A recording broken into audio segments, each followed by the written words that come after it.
மயிலாடுதுறை மாவட்டம் சீர்காழியில் தமிழக வெற்றி கழகத்தின் 2வது மாநில மாநாட்டிற்கான ஸ்டிக்கரை இருசக்கர வாகனங்களில் ஒட்டும் நிகழ்வை கட்சியின் மாவட்ட செயலாளர் திரு CS கோபிநாத் இன்று துவக்கி வைத்தார்.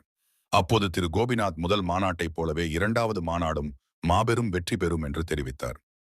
மகளிரணி நிர்வாகிகள் தனம், கோகிலா, தனம் மற்றும் ஒன்றிய பொறுப்பாளர்கள் மற்றும் நகர நிர்வாகிகளின் சார்பாக இன்று மாநாட்டிற்கான ஸ்டிக்கரை வாகனத்தில் மற்றும் இருசக்கர வாகனத்தில் ஒட்டியுள்ளோம். முதல் மாநாடு அரசியலில் நமது கழக தோழர்கள் மற்றும் வெற்றி மாநாடாக கொடுக்கவில்லை.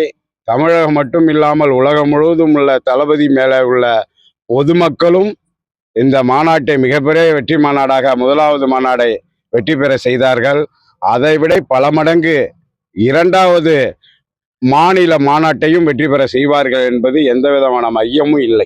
முன்னதாக சீர்காழி ஸ்ரீநகர் காலனியில் அமைந்துள்ள ஸ்ரீ வலம்புரி விநாயகர் ஸ்ரீ துர்க்கை அம்மன் ஆலயத்தில் தமிழக வெற்றி கழகத்தின் சார்பாக ஏற்பாடு செய்யப்பட்டிருந்த மண்டகப்படி நிகழ்விலும் திரு கோபிநாத் கலந்து கொண்டார்.